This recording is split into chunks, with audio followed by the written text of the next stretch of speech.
Hello friends, एक बार फिर से स्वागत है आप सबका मेरे YouTube channel the Naresh Pradhan health and fitness show में।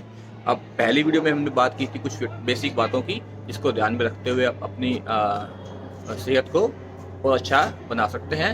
अब मेरी वीडियो से आपको क्या मिलेगा? पहली बात तो आपको मिलेगी मस्कुलैरिटी। जो आप मेरी वीडियोस अगर देखेंगे, उसकी जो एक्सरसाइज होंगी उससे आपको मस्कुलैरिटी मिलेगी और आपको जो है वो फिटनेस मिलेगी और फ्लेक्सिबिलिटी मिलेगी। मतलब अब बॉडी बिल्डिंग का मतलब ये नहीं है कि आपको सिर्फ डंबल्स उठाने हैं, प्लेट्स या मशीन्स हैं। बहुत सी ऐसी एक्सरसाइज आ चुकी हैं जिससे कि आप अपनी बॉडी को शेप में तो लाएंगे ही, साथ में अपनी बॉडी को फ्लेक्सिबल बना पाएंगे, जिससे कि आप जो है वो रूटीन लाइफ में काफ़ी फिट और महसूस करेंगे, आप में काफ़ी एनर्जेटिक महसूस करेंगे। तो अब मैं आपको कुछ और बताऊँगा। अब मेरा जो पहला पॉइंट है वो है मसाज योर बॉडी।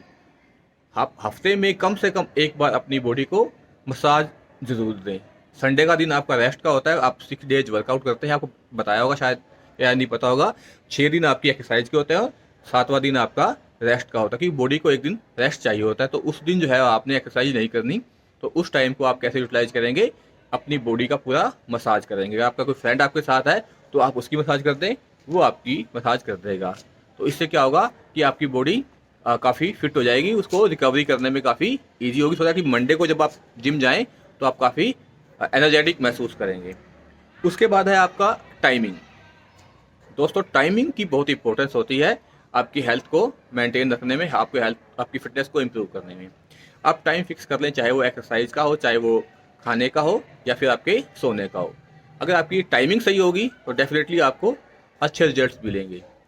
इसके लिए मैं आपको बताऊंगा कि अपनी नेक्स्ट वीडियोस में कि आपको खाने में क्या क्या चीज़ें ऐड करनी है। ठीक है दोस्तों, हम चलते हैं अब अपने नेक्स्ट पॉइंट की तरफ, जो है कि आपका अ, जैसे मैंने आपको अभी बताया कि एक्सरसाइजेज के साथ साथ आपको रेस्ट भी चाहिए। तो वो है आपका 30% आपकी एक्सरसाइज और बाकी 70% आपका फूड है वो, और आपकी जो रेस्ट है। बॉडी को एटलीस्ट 8 घंटे का रेस्ट तो मिलना ही चाहिए जब आप एक्सरसाइज कर रहे होते हैं। 1 घंटे या 1.5 घंटे की जब आप जिम में एक्सरसाइज करते हैं तो आपकी बॉडी में काफ़ी थकान महसूस होती है। तो उसके लिए जो जैसे ही आपने प्रोटीन शेक पिया, उसके आधे घंटे के या 1 घंटे के अंदर अंदर आपको जो है वो प्रॉपर जो मील होता है, मतलब जो फुल आप डाइट लेते हैं, वो आपको लेनी होती है, जो कि इसमें प्रोटीन की मात्रा ज़्यादा होनी चाहिए और आपकी फैट की मात्रा कम होनी चाहिए। और मैं अक्सर देखता हूँ कि जिम में जो है वो जो ट्रेनर्स होते हैं वो सभी को एक तरह का एक्सरसाइज प्लान दे देते हैं।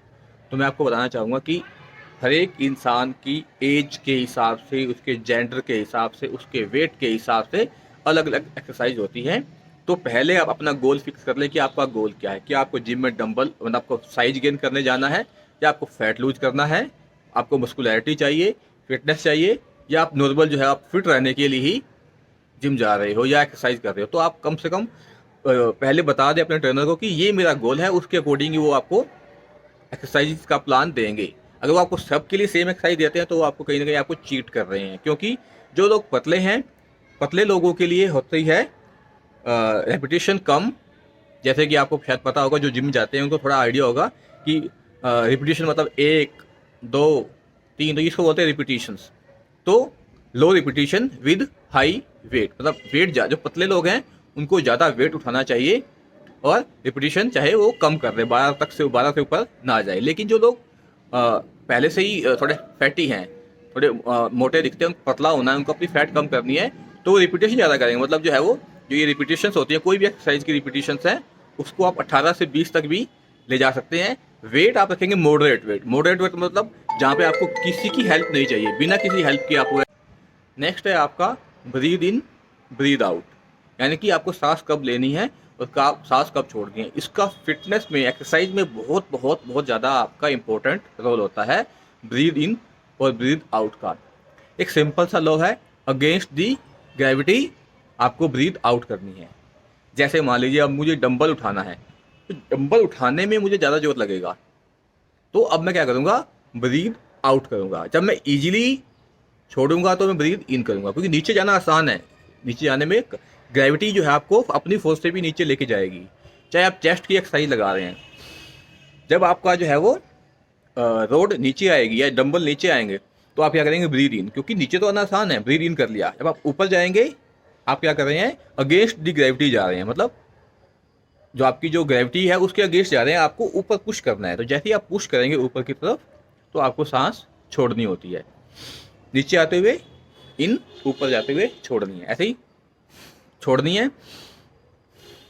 तो कोई भी मोस्ट ऑफ द एक्सरसाइज में क्या होता है, जैसे ही आप अगेंस्ट द ग्रेविटी जाते हैं, मतलब कि जहाँ पे आप इजीली नीचे जा सकते हैं, मान लो मैं ये ट्राइसेप्स की एक्सरसाइज कर रहा हूँ, तो ऊपर जाते हुए मुझे क्या लगेगा, ज़्यादा पुश करना पड़ेगा मुझे, तो मैं क्या करूँगा, ब्रीथ आउट करूँगा, नीचे आते हुए ब्रीथ इन।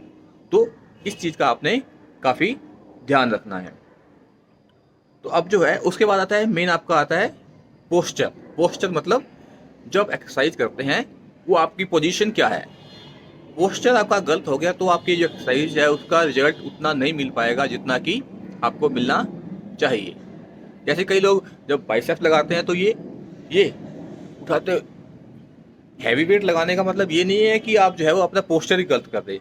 पोस्चर गलत हो गया तो आपको रिजल्ट नहीं मिलेंगे, इवन आपको बैक पेन हो जाएगा। कोई भी एक्सरसाइज है, मतलब पहले जो 3 हैं या 2 एक्सरसाइज हैं जो भी आपके सेट लगा रहे हो आप, चाहे वो बाइसेप्स लगा रहे हो, चाहे ट्राइसेप्स, चाहे चेस्ट, तो पहले 2 या 3 तो आपको बिना किसी हेल्प के लगाने हैं। हाँ, लास्ट जो सेट होता है आपका उसमें 3-4 आप अपने आप से लगाएं, और जो बाकी के 2-3 हैं या जो बाकी के जो भी आपको 4-5-6 लगाने हैं वो आप किसी की हेल्प से लगा सकते हैं, लेकिन पोस्चर आपका सही होना चाहिए। दोस्तों मेरा नेक्स्ट जो टॉपिक है वो है आपका लेवल 1 टू लेवल 2। मतलब कि आप जब जिम ज्वाइन की तो पहला हफ्ते आपने क्या किया, सिर्फ आपने स्ट्रेचिंग की और वार्म अप की, आधा पौना घंटा जो भी आपको करना था वो आप करके आ गए। अब 1 हफ्ता आपको हो गया, आपकी बॉडी अब खुल चुकी है, आपके जो जॉइंट्स है वो खुल चुके हैं। आपने जो भी जॉइंट्स है, बाइसेप्स का जॉइंट है, शोल्डर के जॉइंट्स हैं, जो भी जॉइंट्स हैं आपने खोल ली हैं। आपने अब हल्के हल्के वेट उठाने स्टार्ट कर दी हैं, या हल्की हल्की आपने एक्सरसाइज करनी स्टार्ट कर दी हैं।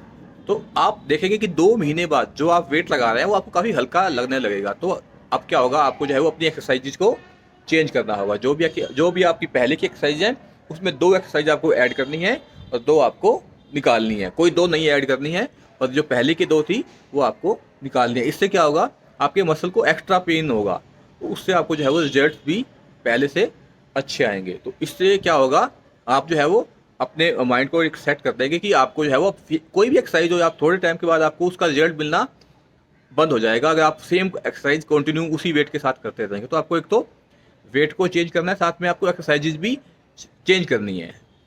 जैसे कि आप अपना मान लो बाइसेप्स लगा रहे हो, तो आपने पहले सिंपल बाइसेप्स लगाए हैं, उसके बाद आपको क्या है, 2 एक्सरसाइज ऐड कर देनी है बाइसेप्स की कोई भी। जैसे आपने सिंपल डंबल कर लगाया, बाद में हैमर लगा लिया, उसी के साथ ही आपने हैमर लगा लिया, तो ये क्या हो गई, आपकी मिक्स हो गई, तो ये आपका वेरिएशन आ गया है, नॉर्मल से ये चेंज हो गई है। तो आप में इसमें आपको फिर से अच्छे रिजल्ट मिलने शुरू हो जाएंगे।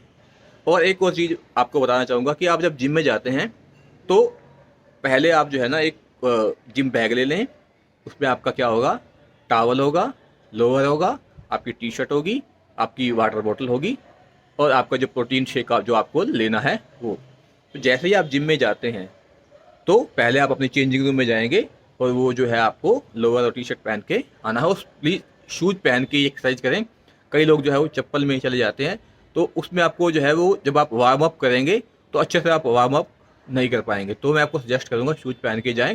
और लोअर और टी शर्ट तो मैंडेटरी है ही है, कई जिम वाले तो बिना लोअर टी शर्ट के अलाउ ही नहीं करते, लेकिन कई कर देते हैं। तो आप खुद से ही जो है वो मोटिवेट हो गए, क्योंकि आपको कंफर्ट जब तक फील नहीं आएगा आप अच्छे से एक्सरसाइज नहीं कर पाएंगे। और टावल इसलिए ज़रूरी है क्योंकि जब आप एक्सरसाइज करेंगे पसीना आना मस्ट है। पसीना आएगा क्योंकि जब आपकी बॉडी वार्म होती है पसीना आएगा, पसीना साफ करने के लिए। और वाटर बोतल, क्योंकि पसीने को आप जब आपको बॉडी को आपको हाइड्रेट करना है तो आपको थोड़ा थोड़ा सिप सिप करके पानी पीना ही चाहिए। हर एक 10 या 15 मिनट के गैप पे थोड़ा थोड़ा पानी पीना चाहिए। और जैसे ही आपकी एक्सरसाइज ख़त्म होती है, जैसे ही आपने चेंज किया और उसके बाद तुरंत बाद आपको प्रोटीन शेक लेना होता है। और मैं सजेस्ट करूँगा आप स्पोर्टर्स जूस पहने, मतलब लंगोट जिसको हम बोलते हैं देसी, मैं लंगोट पहनता हूँ। और जो आजकल जिम में स्पोर्टर आजकल जो है वो जो शॉप्स हैं वहाँ पे आपको स्पोर्टर भी मिल जाते हैं। उससे क्या होता है कि जो आपका जो है वो कई लोग कहते हैं कि हमें जो जिम करने से जो है ना ये सेक्सुअल प्रॉब्लम्स आ जाती हैं, तो उसकी वजह यही है कि लैक ऑफ नॉलेज है। अगर आप प्रॉपर तरह से लंगोट पहन के या स्पोर्टर पहन के करेंगे तो कोई दिक्कत नहीं है। आप देख सकते हैं कि इतने अच्छे अच्छे जो लोग हैं वो काफ़ी हेल्दी है और अच्छी लाइफस्टाइल अपनी जी रहे हैं, तो लंगोट भी आप ज़रूर पहनना स्टार्ट कीजिए। तो ये कुछ बेसिक बातें मैंने आपको बताई हैं। अगर ये बेसिक बातें आपने फॉलो कर ली तो डेफिनेटली आप जो है वो लंबे समय तक जिम कर पाएंगे और जो है वो अपनी लाइफ को काफ़ी फिट बना पाएंगे। इसी के साथ ही मैं वीडियो ख़त्म करता हूँ। तो आपको ये वीडियो अच्छी लगेगी और जो नॉलेज मैंने आपके साथ शेयर की है ये आप अपने फ्रेंड के साथ भी शेयर कर सकते हैं। इस वीडियो को लाइक करें, शेयर करें, सब्सक्राइब करें, सो दैट कि मुझे मोटिवेशन मिले और मैं आपके लिए अच्छी अच्छी वीडियोस और लाता रहूँ।